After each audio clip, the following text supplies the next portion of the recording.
Hi guys, welcome back to my channel.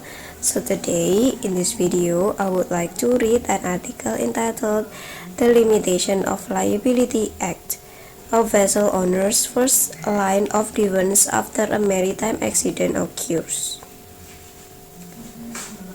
Maritime law, also referred to as admiralty law, is the body of law that governs navigation and shipping. It is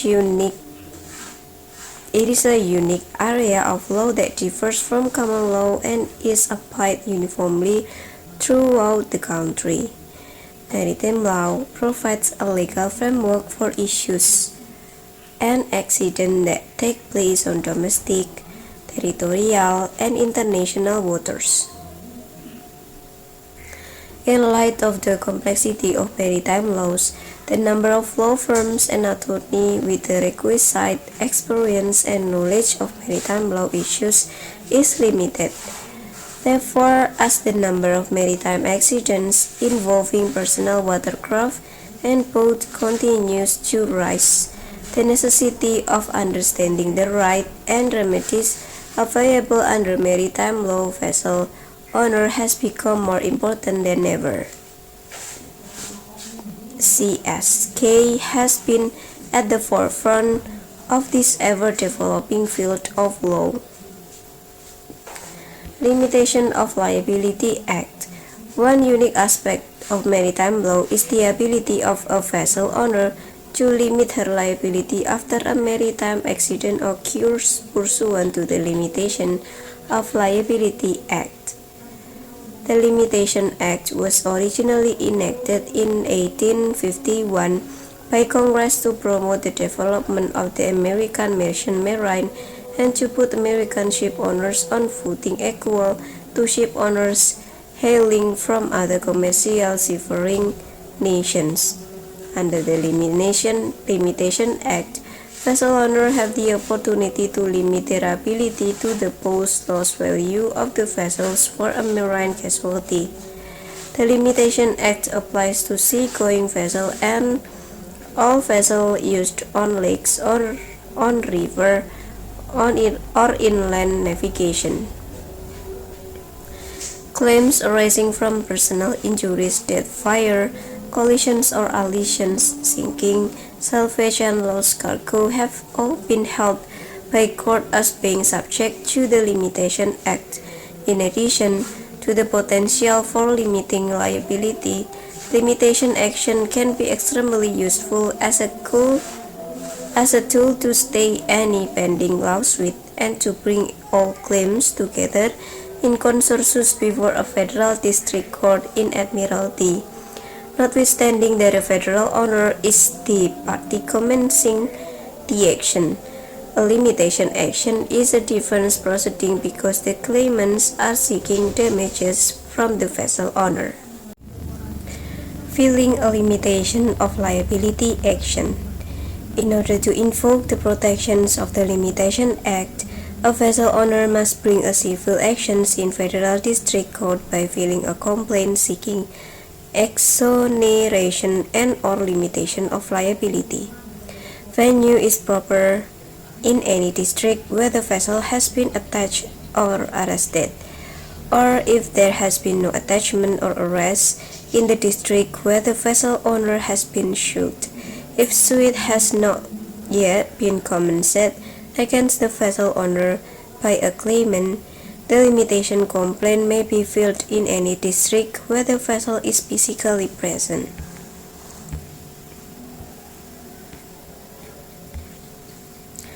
The complaint must be filed within 6 months of the vessel owner and not the vessel owners again receiving written notice of a potential claim for damages. The 6-month statute of limitation period is strictly enforced by the Admiralty courts and will result in the dismissal of a limitation action if the complaint is filed outside of the time period. The complaint must set forth the fact of the basis of which the right to limit liability is accepted. It is not enough for the complaint to state only general allegations related to the underlying accidents. Rather, the complaint must elaborate on the voyage on which the casualty arose, from which the vessel owner seeks limitation or exoneration or liability occur, and state with particularity the fact or the casualty. In addition to specifying the locale of the underlying incident, the complaint must also set out the date and place of the termination of the voyage on which the casualty occurred, and state with particularly all no outstanding claim related to the voyage and their type. The complaint must also state with particularly the post-loss value of the vessel and pending freight, if any, where the vessel currently is located and in whose possession the vessel may be found. In addition to filing the complaint, the vessel owner must also deposit with the district court for the benefits of claims a sum equal to the amount or value of her interest in the vessel and pending freight or approved security thereof, and in addition such sum or approved security thereof, as the court may from time to time fix as necessary.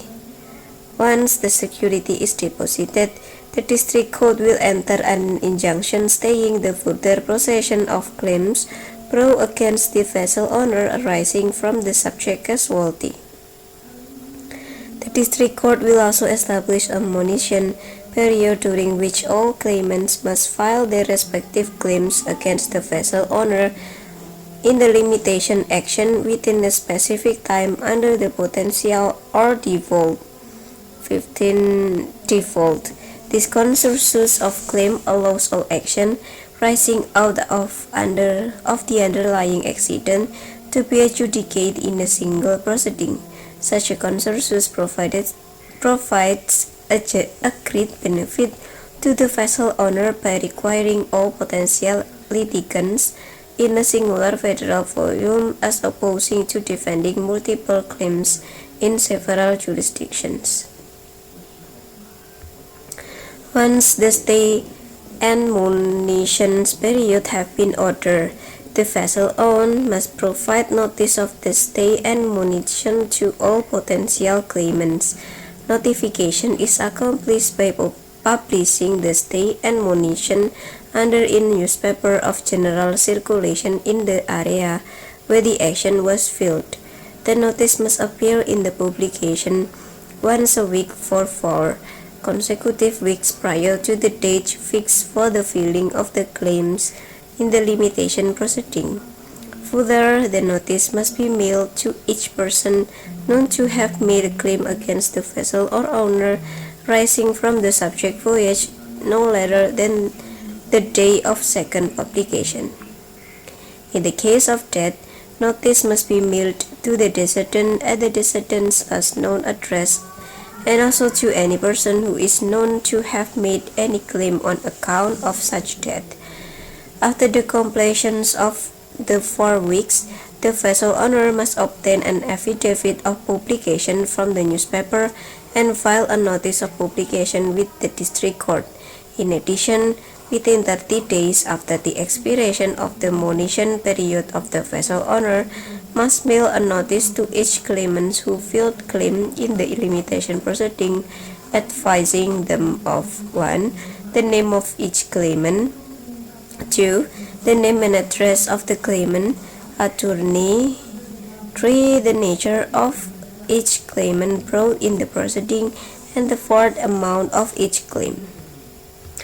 Limitation of liability action, burden of proof. The burden of proof in limitation action is a bifurcated two-step analysis that is divided between the vessel owner and the claimants. The 11th Circuit was held the determination of whether the owner of a vessel is entitled to limitation of liability required the following analysis. 1. The court must determine what acts of negligence or condition or unseaworthiness caused the accident, and 2. The court must determine whether the ship owner had knowledge or privity of those same acts of negligence or condition of unseaworthiness. So that's all the article.